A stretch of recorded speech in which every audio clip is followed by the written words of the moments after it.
Hi guys, it's Tony Robbins. You're listening to Habits and Hustle. Crush it.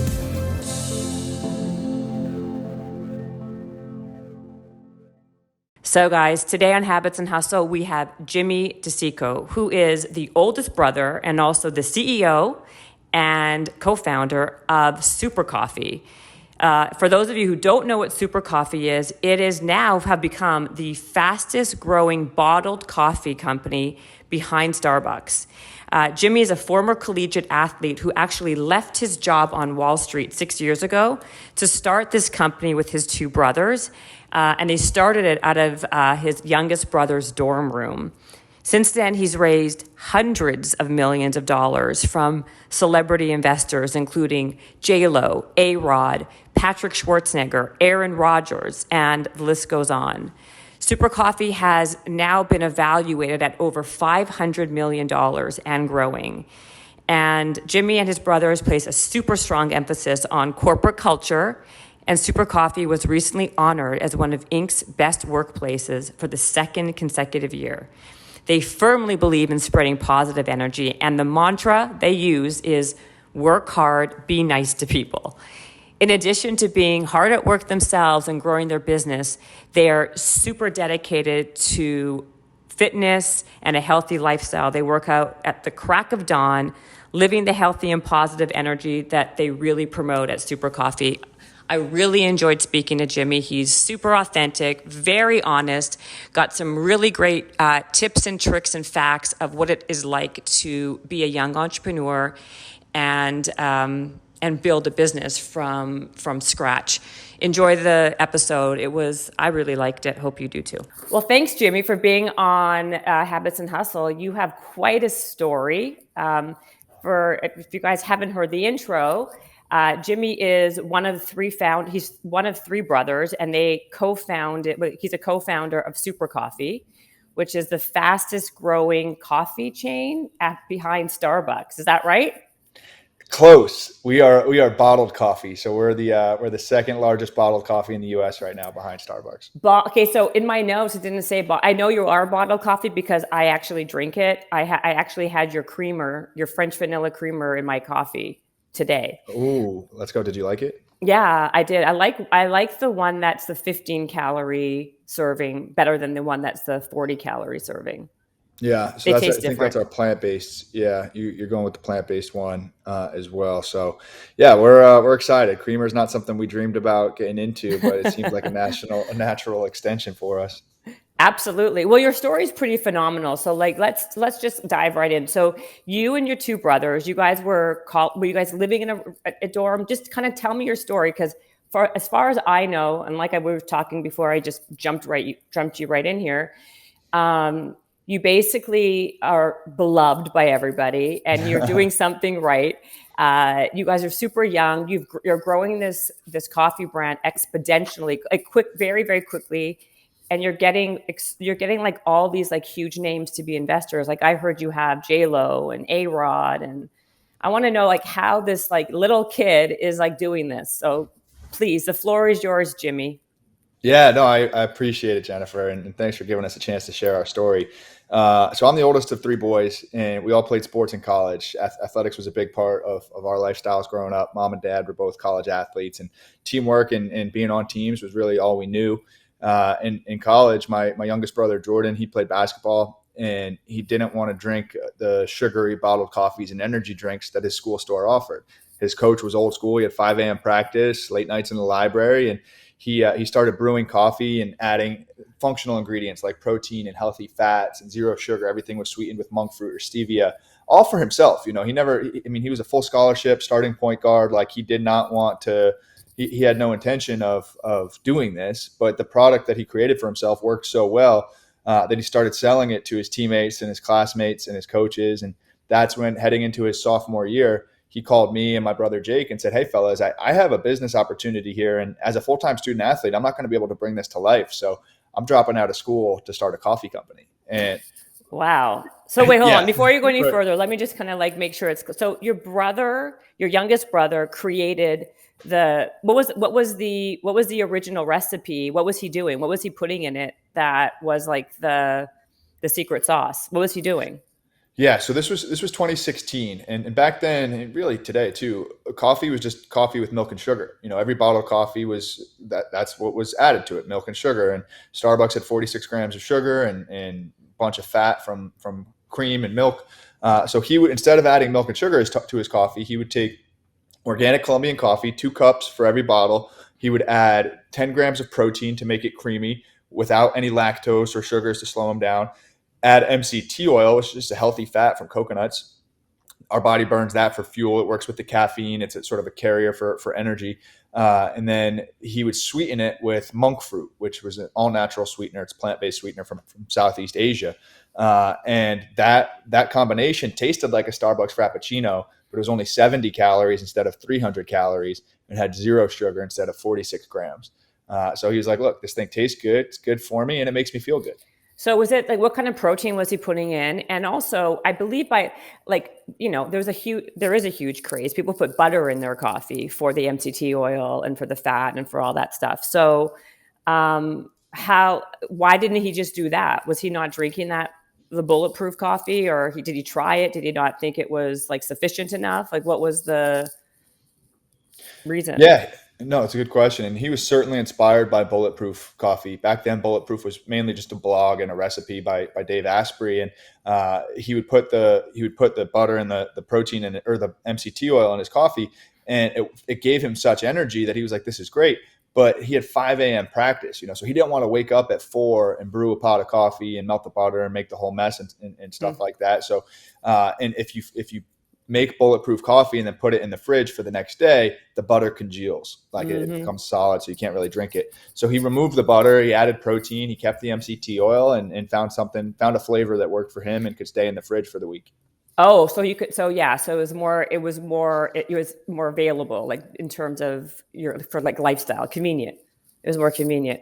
What type of protein did he use? He started out with whey protein, all lactose free. And now we have a line, that French vanilla creamer that you tried, that's a plant-based protein, mainly pea protein in there. But 50-50, we have a whey protein line and a plant-based line. Okay. So then he has this thing, he comes to you guys. And so at the time, your brother was how old then? He was like, what, 19, 20 years old? He was 19. Yeah. 19. And how old are you guys? How old are you? I was 22 at the time. Jake was 21. So today I'm 29, Jake's 28, and Jordan's 26. Wow. Okay. So, perfect. So then he says this to you guys, and you guys what were you taking in school? What were you doing when he came to you? So I had just graduated. This was actually August of 2015 when Jordan decided to drop out. I graduated in May of 2015. So 3 months earlier. I was a philosophy major, captain of the football team. Liberal arts school. I didn't know what a startup was. I'd never seen a pitch deck before. I knew nothing about entrepreneurship. Our mom worked at the YMCA. Our dad was a construction worker. And I was working. Yeah, I ended up working for a Colgate alum right out of school. I was a financial analyst on Wall Street for 3 months. And then once Jordan called me and said he's dropping out, I was like, damn, man, I can't let you do this by yourself. I feel like you're going to mess your life up. So I'll come supervise this situation. I thought my involvement was going to be temporary. I was going to help him get started and form the company and get his feet off the ground. And now 6 years later, I'm still stuck here. Yeah. So where did you go to college? Where did you guys all go to college? I went to Colgate University in upstate New York. My brother Jake played football at Georgetown, and then Jordan played basketball at Philadelphia University. Got it. Okay. So then you decided to leave. Great. And then your other brother, what was he doing? The third brother. Was heading in.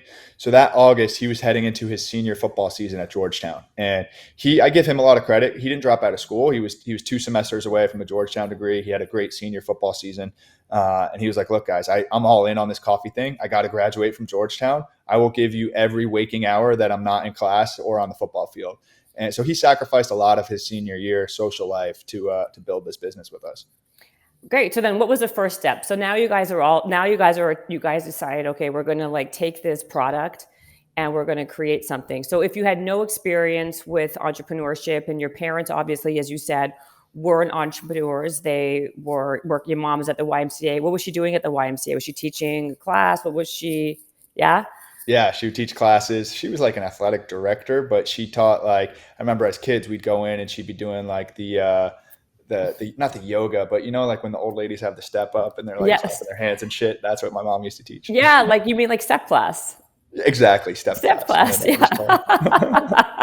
Aerobics. You're teaching Aerobics. Exactly. And it was senior Aerobics. citizens. So I'm not being rude about old ladies. It was actually senior citizens. My parents had 3 kids by the time they were 25. So my mom was like this 30-year-old lady just teaching aerobics class at the Y. Oh my God, I love that. That's what I used to do when I was going through college, by the way. That's how I know what you're talking about. I taught aerobics. Nice. Yeah. So, okay. So then basically walk me through this. If you guys didn't have any experience, although you said you were a philosophy major, how did you end up on Wall Street as an analyst? That's kind of a different, ball of wax kind of thing. Very different. I think it's all relationship driven, So while I was at Colgate, I made it a point to connect with different alumni in different industries. I didn't really have a passion or a dream job of what I wanted to pursue. I just knew that I needed just relationship equity was key. And I ended up building a relationship with a Colgate football alum who saw potential in me. And he was like, look, you're smart. You got a good head on your shoulders. I can teach you finance, and he gave me a shot. But I think that's one of the beautiful things of living in America is you just need somebody to believe in you, and then you can learn the rest after that. That's absolutely true. You got to believe in yourself, number one, and then have someone right. else. Yeah. Or someone else believing in you can help you believe in yourself. Love that. So, right. So then what, so now, okay.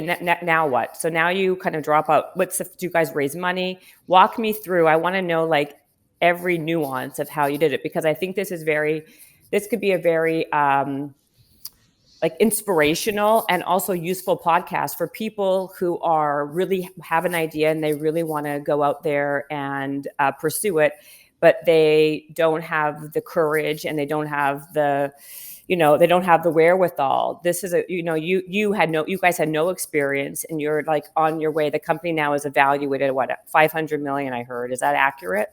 Yeah. That was our Series C this summer.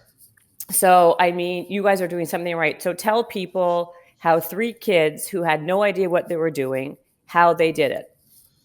Yeah. So I think you got to figure out what the most important metric that matters in your industry is. And for us, it was called velocity. How many bottles per store per week could you sell? So it was a sales metric. And we didn't care about anything else. Back then we handled everything. We made our product by hand. We made our own deliveries. We printed invoices through QuickBooks. We did the accounting. But we realized that none of that stuff mattered unless we were selling a lot of bottled coffee.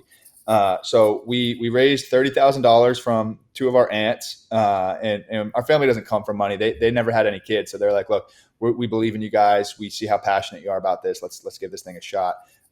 Cool story is at the Series C that we just raised, that $30,000 that our aunts gave us, they just sold it for $4 million. So they both retired immediately. Yeah. How cool is that? Oh my gosh. That's such a good story. I know. Super, super cool. And that was one of our proudest moments in doing this. But back then they believed in us. They never thought that it would turn into what it is today. They were super excited about it. But with that $30,000, we rented a delivery van. We bought some plastic bottles. We bought some ingredients to make the coffee. And we showed up at Whole Foods in Washington, D.C., one store. This was before Amazon owned Whole Foods. So you could get into the local program, kind of like a farmer's market type vibe. So we go into the Whole Foods store. We find the store manager and we say, hey, we're Super Coffee and you guys don't carry anything like this. And the guy was like, I mean, it doesn't really look good. It doesn't taste that great. But if you guys said you go to school down the street, if you could bring your college friends into my store, I'll give you a shot. So that's kind of if you give us an inch, we've always taken a mile, but we've done it respectfully, and this guy, the guy who gave us that opportunity didn't think anything of it. We stayed in that store for 8 hours on the first day. We broke their weekly sales record in our first day. We were just there pouring samples. I mean, it was a busy Sunday. Everybody was grocery shopping. And that momentum that we got from one store, we didn't leave that store pretty much for a month. We were there every day, taking care of our shelf, making deliveries, pouring samples, and we were the best-selling bottle of coffee that store ever had. So we took that sales data to the store down the street, and we said, hey, we're Super Coffee. We're breaking records up the street. Get us into your store, and you'll boost your coffee sales. And same thing. We stayed at that second store until we were breaking sales records. We wouldn't move on to a new store or a new neighborhood until we were the best-selling bottle of coffee. And then we just scaled that from there. We went from D.C. to Baltimore to Philly to New York to Boston. And we didn't move on to a new area until we were the best selling bottle of coffee. And that sales data was what gave us confidence, and it gave investors confidence that, okay, this isn't an idea anymore. These guys actually have something. Granted, it's on a small scale, but if I invest in them and they take my money and continue to replicate this strategy, this can be pretty big. So that's how we did it. And over the first 6 years, I mean, up until today, we've raised, I think, $175 million from investors to continue to fuel that growth.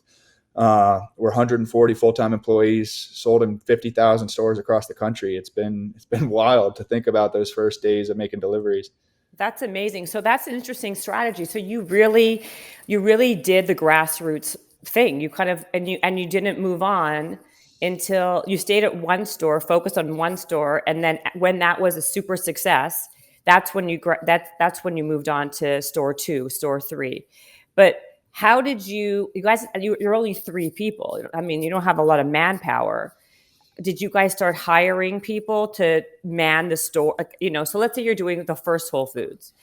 When you kind of reached that precipice, did you guys just not do sampling anymore and then just move on to store 2? Or did you continue doing sampling at that store, but then also do store 2 and store 3? And then did you have to hire people to man the demos?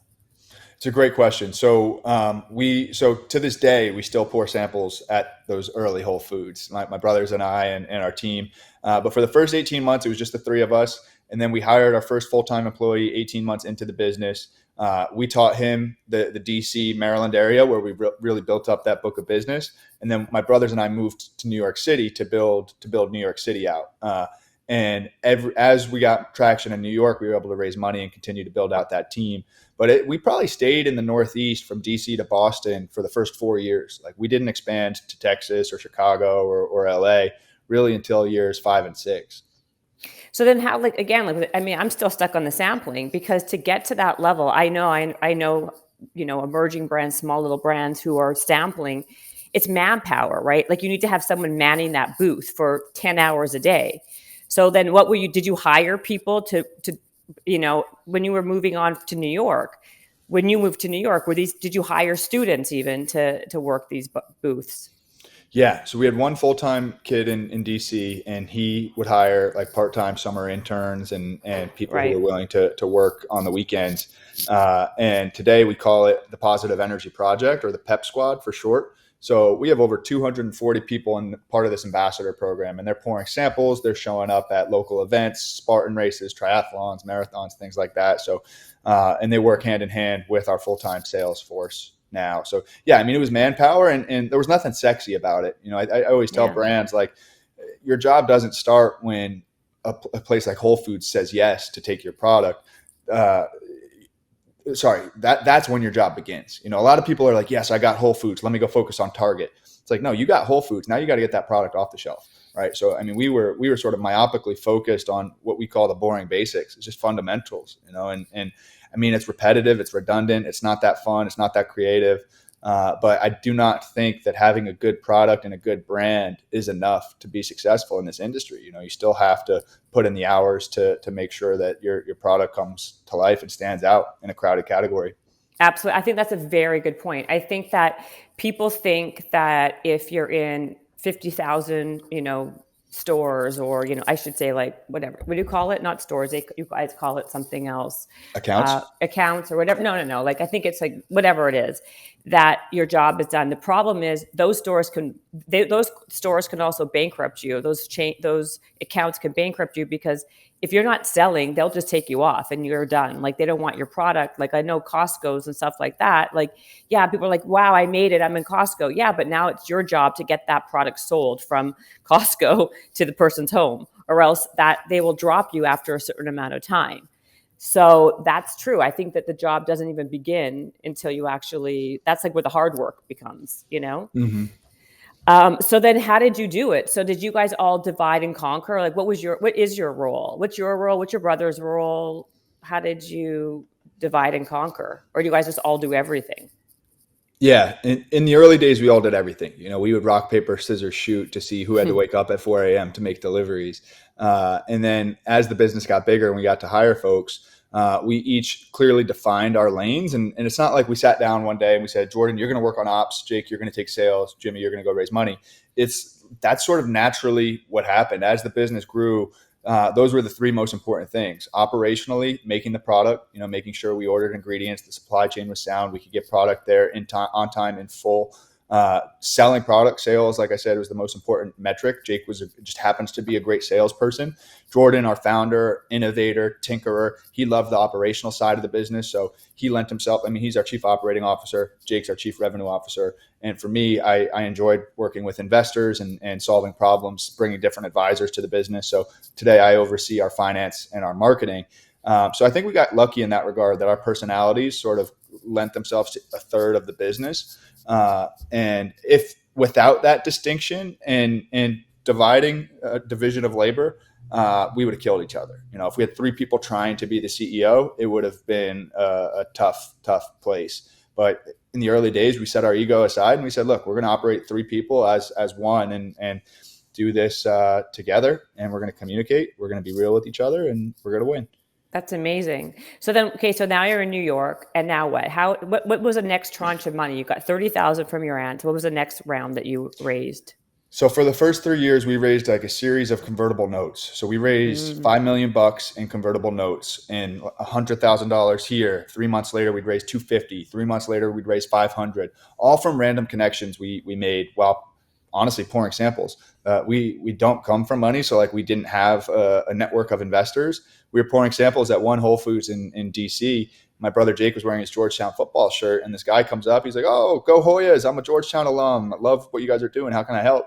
And we're like, "Well, we're raising money, sir, and we don't know anybody. Like, could you make some introductions?" That guy happened to be a lawyer, and he got us in touch with 5 of his clients. And a couple months later, those clients invested $500,000 into SuperCoffee, and from there we were able to grow and scale. And then we didn't raise our first institutional round from a VC firm until December of 2018. So 3 years in. Yeah. Oh, wow. Series A. That's amazing. So then how are you making all of these like amazing connections from there? Are you also like a really good networker? Like, how did you get J-Lo or A-Rod or all these, like, don't you have a ton of different celebrities who are investors besides those two? I don't know exactly who else, but. Yeah, so we work with a bunch of athletes. So we have Christian McCaffrey from the NFL, Baron Davis, former NBA player, Patrick Schwarzenegger. His family participated early on, and little things. We went on Shark Tank in 2018, and some people reached out to us from that. Patrick DM'd us. Patrick Schwarzenegger saw us on Shark Tank and was like, "Fellas, this is great." Hold on. You're on Shark Tank? Yeah. Okay. I didn't know that. I got to see that episode. So who were the sharks when you were on that one? So when we went on, we had from left to right, it was Robert, Barbara, Lori, Mark Cuban, and Rohan Oza. And if you don't know Rohan, I know Rohan. Tell people who he is, though. He has a really big, like a really great fund. What's it called? Kava? It's called Kavu. Yeah. So Rohan was the chief marketing officer at Vitamin Water, and he helped sell that business to Coca-Cola for $4 billion. He was big investor in Bai Brands, which sold Bai, the antioxidant juice, sold to Dr. Pepper for $1.7 billion. So like Rohan he calls himself the Hollywood brand father. He's big on like plugging celebrities into different brands. Started a VC fund that invests in food and beverage called Kavu. And so he was our guest shark. We were super stoked to have him on the set because we thought for sure he was going to be our guy. Like this guy knows beverage. He's going to like us. We're focused on the right things. And he ended up passing on us. We didn't even get an offer from any of the sharks. So we left the tank disappointed, but also determined to improve and sort of win despite not getting money on the show. Can you notice I find so incredible? First of all, you're not the first person that I've met like in real life or in a podcast that have gone on to like create like $1 billion brands who've been on Shark Tank, and not only did they not get an offer at all, but they're poo-pooed on the show. Like they're like, we're not even remotely interested, like take a hike. And like those people are going on to actually be more successful than the ones they actually do deals with, which is I find to be so funny to me. Like it happens all the time. Yeah, yeah. I mean, that paradox that you're talking about there, it just goes to show it's not, I don't think the Sharks have bad judgment. I just don't think that the stakes are very high for them, right? There's Right. not one deal that comes on that they need to do, So like Rohan probably, I mean, I've stayed in touch with Rohan and he totally respects and admires what we're doing. He could have easily done that deal. But Easy. the thing about Rohan was it was his first episode as a guest shark. We were literally the first company that pitched him. And he tried it. He was like, boys, this is great. You guys are killing it. And then he realized that the other sharks weren't as excited. And he was like, you know what? I'm out.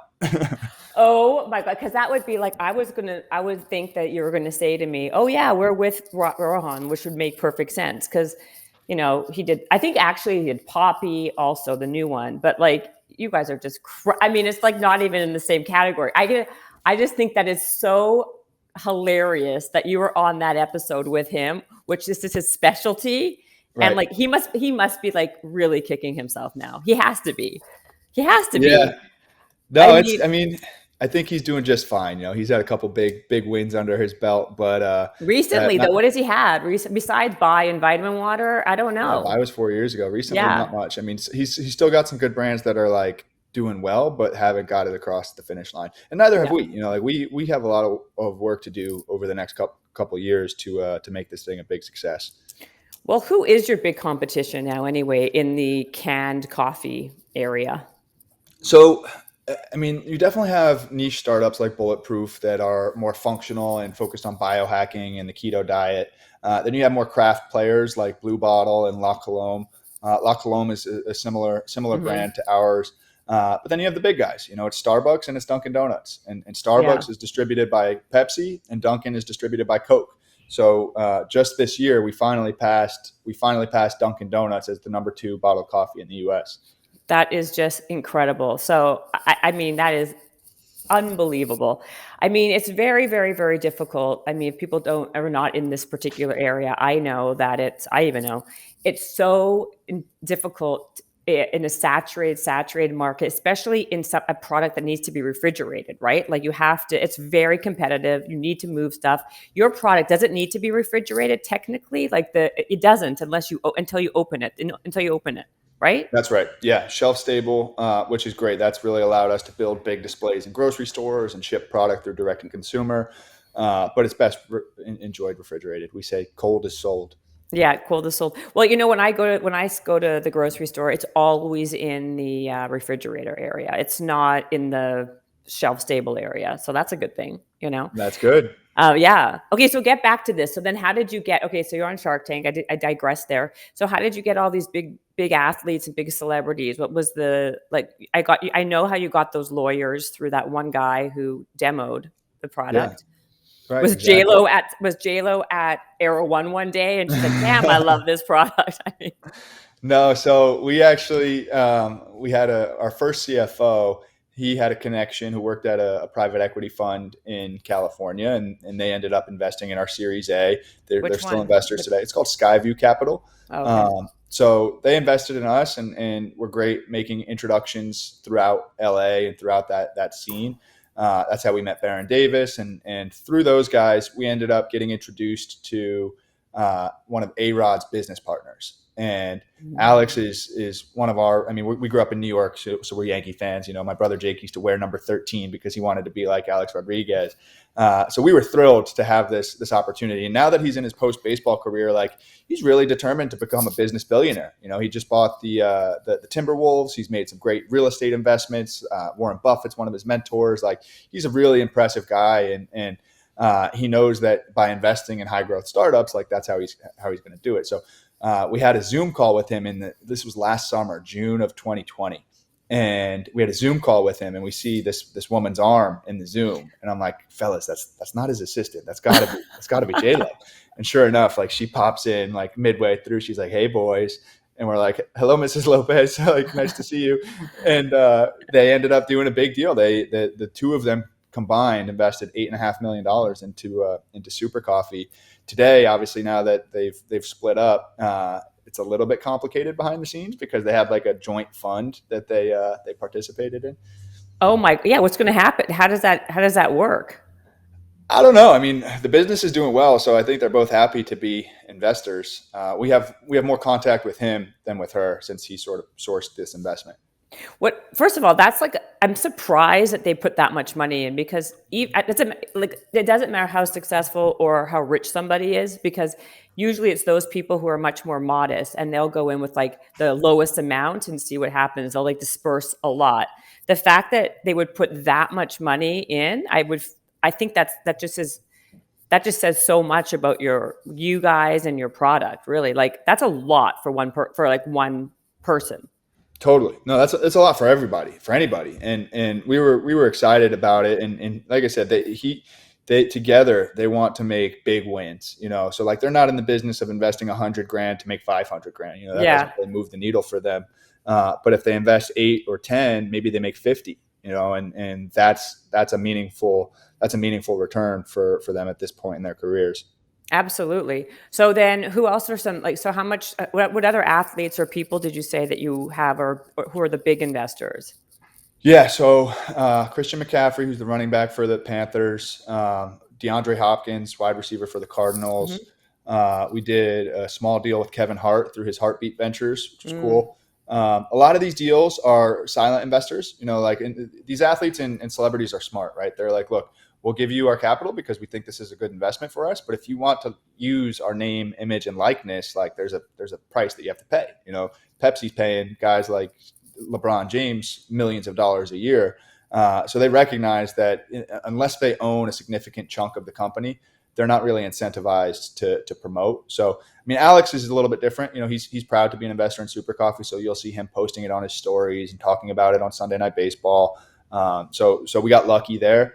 But we're not in the business. Like, it doesn't make sense for us financially to pay somebody 7 figures to endorse our products. No, absolutely not. Although I have a question for you, because you are a brand that's doing quite well. I find that there is a trend with that. I find that, a lot of these like connected, like Tonal or Hyperice, a lot of like fitness and wellness brands, they are getting, most of their strategic investors are coming from athletes and celebrities. And that's kind of been, like, I feel like it's a trend that people are doing that, with like Hyperice or like Tonal. You have LeBron James, like he's now doing this whole thing with Tonal. I'm sure you've seen it, right? Yeah, it's crazy. I saw the commercial last night. I was like, how much are they paying this guy? Can you imagine? I can't even but I think he's an investor, but that was my point too. It's like, he's making like $100 million, like crazy money from like a Nike or whoever. How is that working? How are they able to like utilize? Are they paying him, or is it really just like, hey, we can do this and we'll give you a shit ton of back end? You don't have to give us any money. We'll just give you, we'll practically give you the company if you just become our spokesperson. Yeah, I think it's a deal like that where it's a stock option deal. And we've done stuff like that in the past where an athlete would invest $100,000 and then we would give them $100,000 in stock options in exchange for marketing services. So there's market rates. LeBron might say, for one post on Instagram, that's $500,000. So for us, we would never pay that. But if LeBron wanted to invest $500,000, maybe we give him an additional $500,000 in stock options in exchange for the social media, an in-person appearance, some videos, things like that. And something on the Tonal level, like that commercial is sweet and that thing's running a lot. That's probably, I imagine LeBron owns 20% of that business, to be totally as involved. Absolutely. Do you not notice that? Is that becoming a bigger trend now with wellness companies to be really using celebrities and athletes as their, I guess they're picking investors who are strategic for that reason? Yeah. I think it's good for athletes too, right? Because if Tonal sells for $1 billion and LeBron owns 20% of it, that's 200. That's more than he's made in the last 5 years of playing. Absolutely. So that I think, yes, I think it's tricky because I love all of our athletes, but I don't think athletes move the needle that much. So to make somebody, full transparency, like my brothers and I, the three of us combined own less than 20% of Super Coffee because we've raised so much money over the years. So and we're working on this thing 7 days a week for the last 6 years. So I don't think it's worth giving up a big chunk of equity to a celebrity who's going to talk about you once or twice a year. But the other thing from the celebrity perspective, the reason they tread cautiously is like, you can't pay your rent with stock options. It's not a cash deal that some of these bigger brands pay them.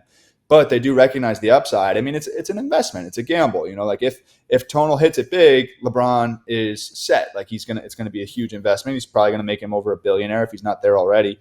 But if it fails, then okay, they used his likeness for something that didn't work out. It's probably not going to change his quality of life all that much. Right. I thank you for saying that, by the way, the full transparency, the fact that you guys own less than 20%, because I think that's a really big thing. Because when people raise, I was going to ask you about that. And so I'm glad you mentioned it, because you've raised so much money that you have to be giving up such a lion's share of what you own. Why did you choose? Did you really need to raise that much money to grow that fast? Could you have done it differently and own more of the company? Yeah, it's a good question. And so the answer is yes. I don't think we would have grown that fast, and I don't think we would be as big as we are today. So it's the classic paradox of do I want a big piece of something small or a small piece of something big? And for us, I think we saw an opportunity, right place, right time in this bottled coffee industry. We had momentum. The industry was controlled by Starbucks. Dunkin' was just getting going. And then for us to be this sort of insurgent brand, it's like, yeah, let's raise some cash and double down and make this thing as big as we can, as fast as we can. I think bottled coffee, beverage in general, and all food and beverage really is low margin, high volume. You buy a bottle of SuperCoffee at the grocery store for $3. That means we're making $1.50 on that sale, and it costs us $1 to make the bottle. So we're only coming home with 50 cents. You got to sell a lot of bottles that have that 50-cent profit to be able to pay the bills. So I think we would not be where we're at. I probably wouldn't be talking to you today had we not raised the amount of money we raised. Right. And what do you think? Are you using? How is social media for you in terms of sales, like TikTok, Instagram? Are you? I mean, I saw that you're on TikTok and obviously Instagram. Are they converting into sales for you guys? Does it work? I'm curious about that. Yeah, so we're not the ideal direct-to-consumer product in that we're heavy to ship, because it's a liquid. It's a low average order value. You can buy it online for $35, and the lifetime value is what we have to extend. But basically, we spend a lot of money on ads on both Facebook and Instagram. But once Apple changed those privacy settings earlier this year, the iOS 14 settings, the cost to acquire customers went from $40 to $80. So it doesn't make sense for us to spend $80 on a customer who has $150 lifetime value, or $100 lifetime value. So it's what we are certainly exploring new channels. I think TikTok is an exciting one, getting content there. Even classic things like YouTube ads or Snapchat ads, places that are a bit diversified from Facebook and Instagram. The other thing too, I mean, Facebook's response to Apple was, okay, Apple, you're going to allow us to serve less ads less efficiently. We're just going to raise our prices on ads. And because they have such a monopoly on all of that traffic and all those clicks, they can do it. They had a great quarter. Q3 was a great quarter for Facebook because they jacked up their ad revenue. But for us, it doesn't make sense to spend more on something that, like, at one point we were paying twice as much to acquire a customer as they were paying for the product. The lifetime value of that customer better be huge, or else you're not going to make money in that deal. So, I mean, so many companies must be in the same shoes as you, right? So I find that, like, how does that benefit Facebook at the end, right? Because more and more people will not be doing it that way because it doesn't make sense. Yeah, I don't know the exact numbers, but I think, like, call it 80% of Facebook's revenue comes from like 20% of the advertisers. So the big brands, the Nikes, the Under Armours, the really big brands. And then there's probably thousands or even millions of companies like us who pay smaller amounts just to make up that 20% of revenue for Facebook. So Facebook realizes that, okay, they might lose some smaller guys, but the big guys can still afford to weather the storm. And what we're starting to see now too is like Coke and Pepsi and Dr. Pepper, they're getting smart. They're pulling off of Facebook ads. So I think Facebook is going to have to respond sooner than later. I mean, they're investing a bunch in this metaverse, like there's probably some new technologies coming that's going to be cool. I just saw, maybe you've seen it, but like Facebook offered live shopping. It's kind of like I saw that commercial. Yeah, I'd be curious to see how that performs. But they're trying to reinvent themselves too. They have to.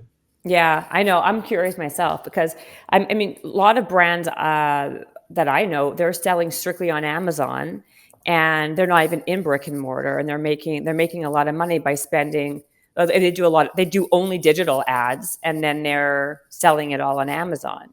Are you selling well on Amazon? I guess that's my first question.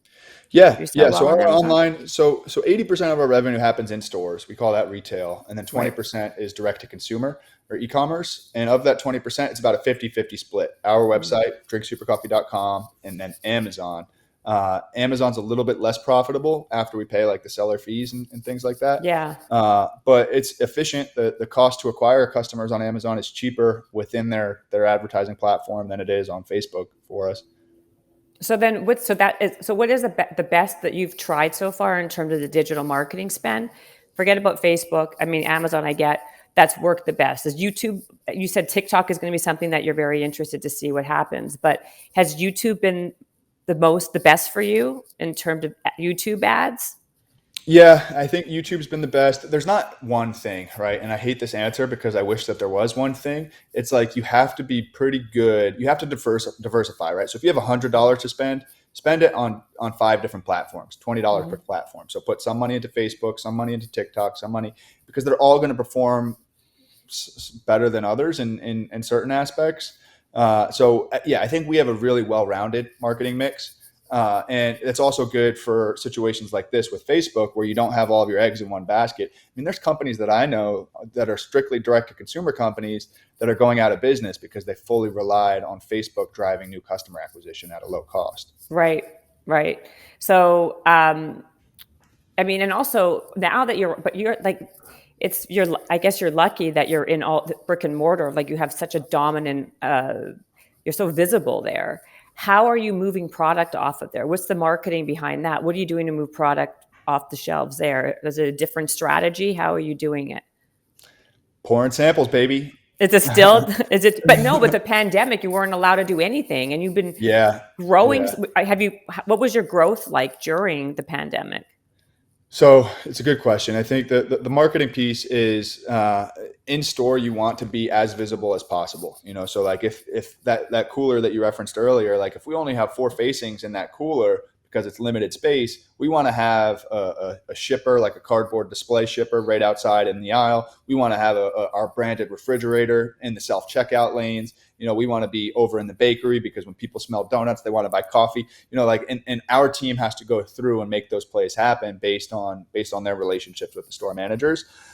In the pandemic, the pandemic hurt the beverage industry because a lot of beverage is grab and go, a lot of gas stations, a lot of convenience. And with people not commuting to work, there was just a lot less foot traffic.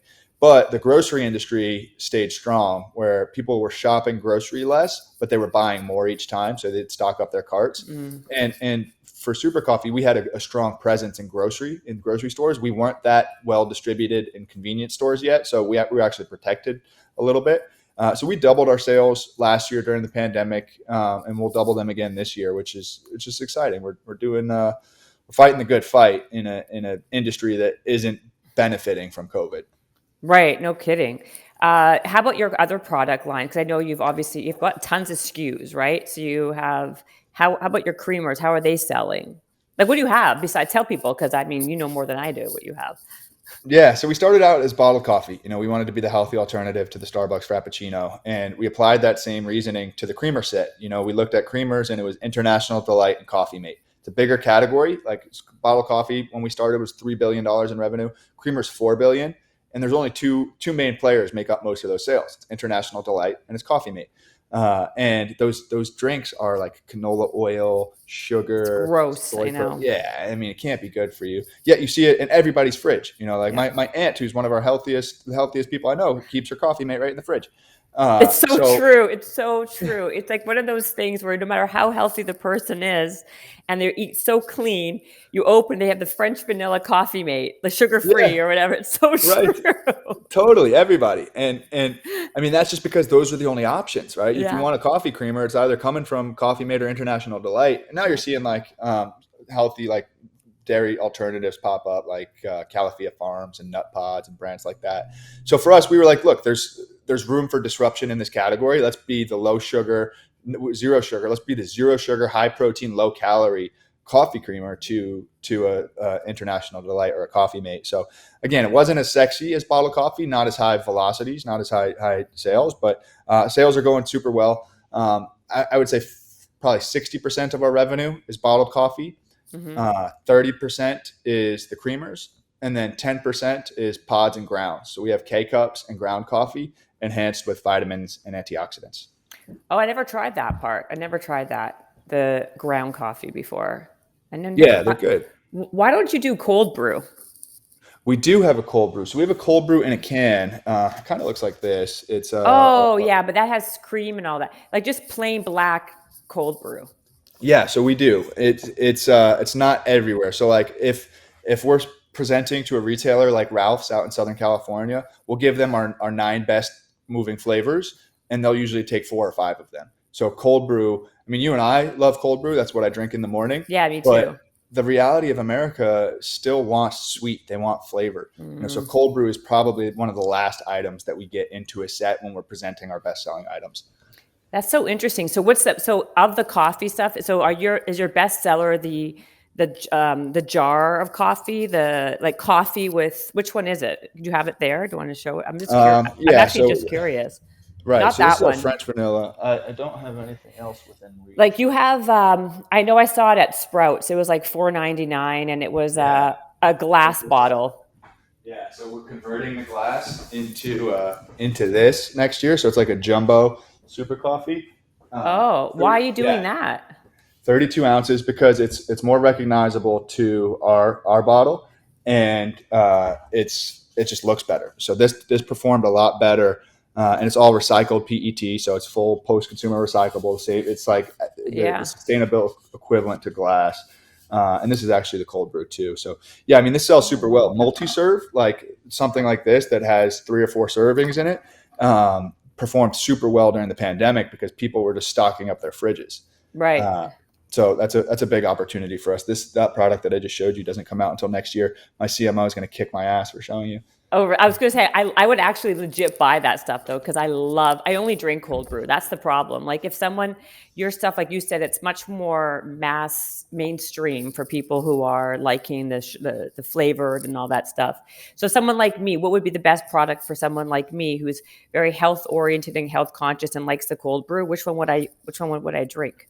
You would go with our super cold brew. And if you don't have it yet, I'm going to send you a bunch of it. But it's all black coffee, and it's strong. There's 250 milligrams of caffeine in an 11-ounce can. But we add L-theanine, which is a green tea extract that kind of mellows you out. So it's nice and smooth. I'll send you some of that. Yeah, I love that. That's great. So then how are you doing the whole, I mean, I know you are, but how much do you spend on like the influencer world and on the social media? Like I want to talk a little bit more about that because I know a lot of companies and brands and people ask me all the time because there's like, and you're in the like weeds with it. Like how important is influencers? Do they convert? Does it depend on who it is? I'm interested in that. Yes. The answer is yes to all of those things. They do convert. It does depend on who it is. I would say 10% of our digital marketing budget goes to influencers and partnerships.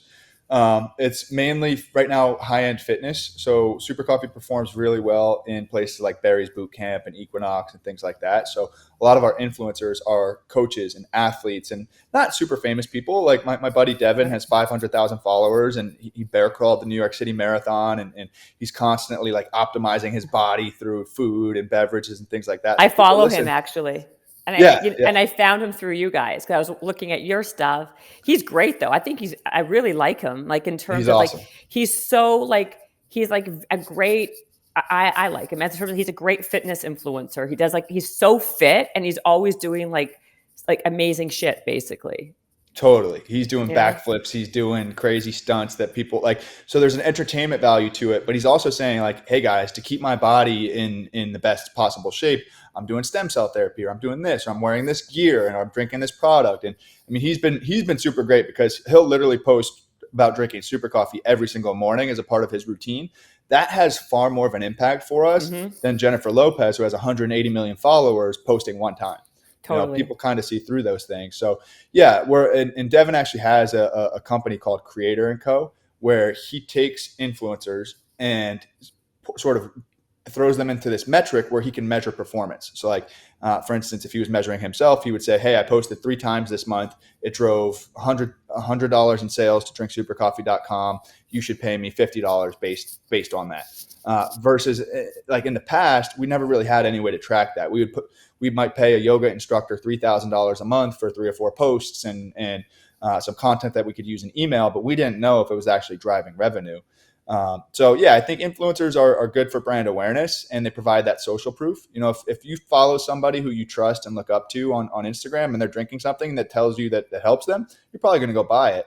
Now people are coming out with tools like Devin to figure out what that actual value is. Yeah, no, a couple of things that you just said. Number one, don't you think that micro influencers are better than, like you were saying, like someone like a Jennifer Lopez? Because I think you're absolutely like on point there. If she's posting the goalie, whatever, apple cider vinegar thing, we know she's getting paid. No one gives a shit. We know, like, yeah, you got a huge check for that. We're moving on. Versus someone who has like even like 80,000 followers, 100,000 who are, and the people who follow these people are super engaged in their life and are interested and curious. You know, you're much more apt to do what they're doing because you feel it's much more authentic and real, right? Do you do that then? Are you focusing much more on the micro versus, I mean, Devin even, by the way, at 500,000, I know he's no Jennifer Lopez at 180 million, but that's still not a micro influencer anymore. I mean, you're still pretty big at that point.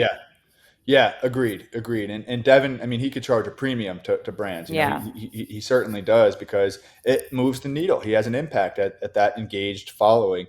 But yeah, there's folks in our network, 10,000, 30,000, 100, even 100,000 followers that are humans. You know, they're normal people. And I think that's the allure of a micro influencer is there's something about them that makes us want to follow them and learn from them and do what they're doing.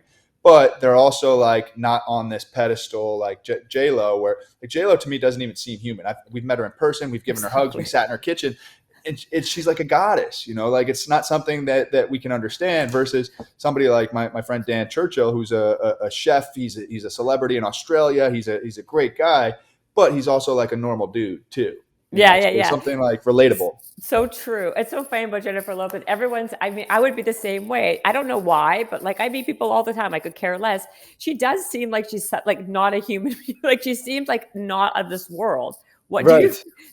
And when you said, why is that though? It's so stupid. Yeah, it is so stupid. And I think because she's been so famous for so long, you know, we used to watch her like Jenny from the Block, you know, Made in Manhattan, like, and to actually be like, she was in her sweatpants and a cami sitting there drinking her tea. I'm like, that's J-Lo, you know, like it was wild. And honestly, to her credit, she was super cool and humble and modest and like curious, you know, she was asking us questions about the beginning of the company. But to us, it was like, yes, ma'am. Like I'll bow down and kiss your feet if you ask me to. You know, it just felt different. Totally, that's so cute. I totally understand what you're saying. What else I was going to ask? I just wanted to ask you one more thing that we were just. Oh, I can't remember now. But so wait, I'll get back. I'll think about it, or I'll get back to me. But so how are you? How are you evolving? Like, what's the next thing? So you got the creamers. I saw what you're coming out with next year with the cold brew, which I'm excited about. How do you continue to grow and scale since now you've raised so much money? What do you do now? Like, what's the next move? Yeah. So today we're probably only in 50% of the potential stores that we can be in. So yeah, really? There's a lot of stores in the US. Yeah. And I mean, think about where beverages are sold. You got Home Depot, you got a beverage cooler at every checkout lane in Home Depot. Dollar Store, Marshalls, TJ Maxx, you know, like random places like that you don't really think about. So we got a long way to go in terms of building out distribution here in the US. Wait, hold on. What's your number one chain that does the best? I don't want to piss anybody off here, but Publix down in the Southeast, 1,200 stores, that thing cranks. And then nationally, I would say Target. Target is our best store on a national level. Yeah, store for store. There's a Target out there in Manhattan Beach. That thing cranks. Really? How about Aero One? And you're not in Aero One, right? Yeah, you are. Aero One. Oh, Aero you One's are? good. Yep. They're great. So you know, like you go into Aero One and you'll see like a brand that's on display on an end cap. So that Erewhon does super well in those types of environments. The trouble with Erewhon is it's small. I think there's only 6 of them. Totally. And it's super expensive, and it's not the real it's not the real world. You know what I mean? Like, how many people can really afford to spend, to shop there? Now, are you guys paying at Erewhon? Are you guys paying for those end caps and for the displays? Yeah, typically it's a promotion, right? So we'll get a display when we're on a deal. So like a 2 for $5 or a buy one, get one free, something like that. So they get to benefit from the higher gross margin on those things. And for us, it's just a product discount. But it's good. It's good for exposure. It is a high-end audience. I think Erewhon's kind of like a tourist attraction. People don't really go there for their groceries. Totally. They go there to see like what's up. Yeah, you're totally right. Although there are people, I live here, who only shop at Erewhon. I'm like, I don't understand that. I don't care how much money you have. Like, to shop to buy your groceries there, to me is like absurd. Like and I don't care. I'm sorry to say that if everyone's listening, but like strawberries that would be like $3.99 anywhere else is like $12. Right. Like, like it's just being common sense. Like, why would you do that? It doesn't make sense. Yeah, I saw it. They had a coconut yogurt, a yogurt, like a Chobani's what, $5 for a big jug of Chobani. Coconut yogurt was like $27. Like I could get a fillet for $27. 100%. Exactly. Like, I do that conversion in my head all the time. I'm like, I walk in there, I'm thinking, well, maybe I'll buy this something. I always walk out with like nothing, because it's the principle of it. I can't just do it because it's the principle. When I know down the road, I can go find the same thing for a little bit cheaper. Totally. So I'm sorry, you were just saying something though about, I didn't mean to interrupt you, like where you're going with your brand and how you're what would you say? Building out distribution. So I think some people might not know this, but like when you see us in a Target or a Walmart or a CVS, we don't necessarily sell to those stores. We sell to a distributor who services all of those stores. So our distributor nationally is Anheuser-Busch. We signed a deal with them last year. We're the exclusive coffee of AB. And the food paradigm in the U.S. is shifting right now. People are buying less Coca-Cola and less Budweiser and Bud Light. So the big guys, Coke, Pepsi, Anheuser-Busch, they need to carry healthier items. So AB's got a big push into non-alcoholic brands. You saw the rise of hard seltzer over the last couple of years because beer sales are declining. So they're looking to diversify. They've been a great partner so far. There's definitely a big learning curve from their part. These are sales reps. They have 10,000 sales reps that are used to selling Bud Light and Budweiser to every store in the country. And now to sell a coffee that is zero sugar with MCT oil is a little bit of a different pitch. So really working with those guys hand in hand, they're our partners to really bring this brand to the next level. We're definitely available in more and more places. You'll see it in most spots where you can buy groceries, but I think we still have a lot to focus on. And then the long term, next 2 to 3 years, I would say international. We don't do anything overseas yet. Canada, Mexico could be a good opportunity, but Japan, China, they drink a lot of bottled coffee. And then people always ask, like, will we ever launch our own cafes? I think, yeah, but it has to be in line with our brand. Maybe building out a cafe concept within an Equinox or within the confines of like a high-end gym, rather than opening up like a standalone coffee shop. That makes sense. You're not in Canada? I'm Canadian. No, not in Canada yet. Oh, interesting. Where are you from? Yeah, I'm from, Winnipeg and then Toronto. Okay. Yeah. So you're not in Canada. That's surprising. So you're right. You do have a long way to go, actually. You have a long way to go. Yeah, we're still babies yet. Yeah, although in Canada you have 5 people, so it's not like it's going to make or break your brand. But yes, well, I think that's basically. Is there anything else that I don't think I missed anything? But if I did, well, you'll come back and we'll go on the treadmills and we can do podcast too. But yeah, that'd be great. No, I guess if anything else, I'm just wondering your opinion. What are some of the trends that you're seeing in wellness or in food and beverage and in consumer packaging? Is there any trends that you're noticing, or that's going to be kind of an uptick? Yeah, it's all stuff that you've seen before. So people are getting healthier. Nobody wants to get sick, and they're realizing that the wrong foods can make you sick, or at least wear down your body's defenses, and the right foods can enhance them.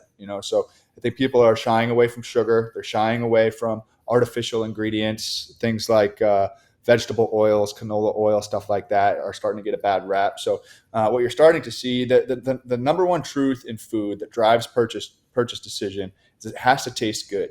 Mm-hmm. So mainstream America is not yet willing to sacrifice their flavor for something that is good for them.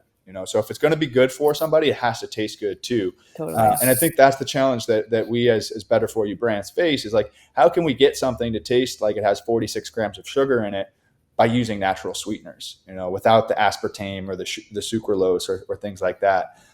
So I think this push into flavor innovation is going to be key. You obviously see a big plant-based trend with brands like Beyond Meat and Impossible Foods and Oatly. Any type of functional ingredients that can be added into things that we love: collagen, protein, healthy fats, adaptogenic ingredients like mushrooms. It's tough because at Erewhon, that works, but at Walmart's not ready for that. So for us, our story at Walmart, we're 70 calories and 0 sugar, and we taste like a Starbucks Frappuccino. We're not telling people about MCT oil. We're not beating them over the heads with biohacking. Like, this tastes like the stuff that you like, and it's good for you. Yeah, that's good. Do you have a different message for people who are shopping at, I don't know, Whole Foods? Yeah. I mean, especially if I'm behind the demo table, I cater to the audience. I get super bougie. I'm like, these are the finest medium chain triglycerides from the best coconuts in the world. And they're like, oh, great, tell me more. Like, how many ketones are in that thing? I'm like, I'll play along with it. And then in Walmart, it's like, is this thing on sale? Is it sweet? I'm like, yeah, it's sweet. You want to try a sample? Yeah, exactly. Oh, I didn't ask you this one last question, and then I'm going to let you go. What is your daily habits? What do you do? What's your daily routine? What time do you wake up in the morning? What do you do for exercise? What's your thing? I know you drink Super Coffee. I drink Super Coffee, but that's not the first coffee. I'll usually drink black coffee in the morning. But so honestly, full transparency, like, no 2 days are the same for me. I wish I could tell you that 5:30 every day, my alarm goes off, I pop out of bed, I'm reading a book, I'm meditating, I'm drinking my water. It's like, it really all depends on how I feel. I think sleep has become a big priority for me. And I do wake up early. My alarm usually goes off between 5:30 and 6:30 every morning. But in order to do that, I got to be asleep by 9:30 or 10:30 at night. So like, shutting it down early is important for me. I want 8 hours of sleep. I'll work out probably 4 or 5 days a week, but not really any specific time. I got a cool workout group on 6:30 a.m. on Tuesday and Thursday, so I'll usually do that. My girlfriend's big into triathlons, so I've been running more. I think it's super important for me to move every day. Even if it's yoga, if it's 20 minutes. That's one thing. Like, I've given myself a little grace that, like, I don't need to go to the gym for an hour to consider it a workout. I could get 15 minutes in a hotel gym and feel really productive, and healthy, and like, that wakes me up more than any coffee could.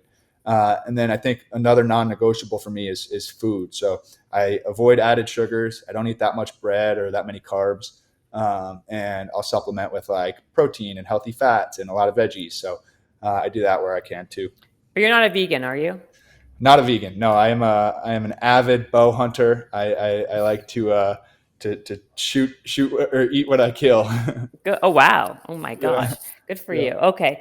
Well, then how do people, I guess everyone now heard all this. You can buy Super Coffee anywhere. You can go to the website, Super Coffee. You go to Amazon. You can go to any major retailer, Target, Walmart, Sprouts, Whole Foods, Publix. Am I missing any? Ralph's. That's it. Ralph's for sure. Yeah. If you're in Southern California, go to Ralph's. But you nailed it. That's all of them. And how about you? Should we follow you? Or anyone you want, or you don't really give a crap about that? You're just follow Super Coffee. You'll see a lot of Super Coffee on my page. I'm just at Jimmy DeCicco 5. I'm on LinkedIn as well. If you go to Super Coffee's page, you can find me and my brothers as well. I think it's great what you've done. I mean, you should be really, really proud. You guys are so young, and you guys are just like, it's just a really amazing story, and so inspiring to people who are young or even young or old, who have something that they want to do, and they have to just have a little bit of like tenacity, persistence, determination, just a little bit of each, and just a little bit, and just like go after it. So I really appreciate your time, Jimmy. It was really nice talking to you, and I wish you guys so much luck. That's it. Thanks for coming on. Habits and hustle, time to get it rolling. Stay up on the grind, don't stop, keep it going. Habits and hustle, from nothing into something. All out, hosted by Jennifer Cohen. Visionaries, tune in, you can get to know them. Be inspired, this is your moment. Excuses, we ain't having that. The Habits and Hustle podcast, powered by Habit Nest.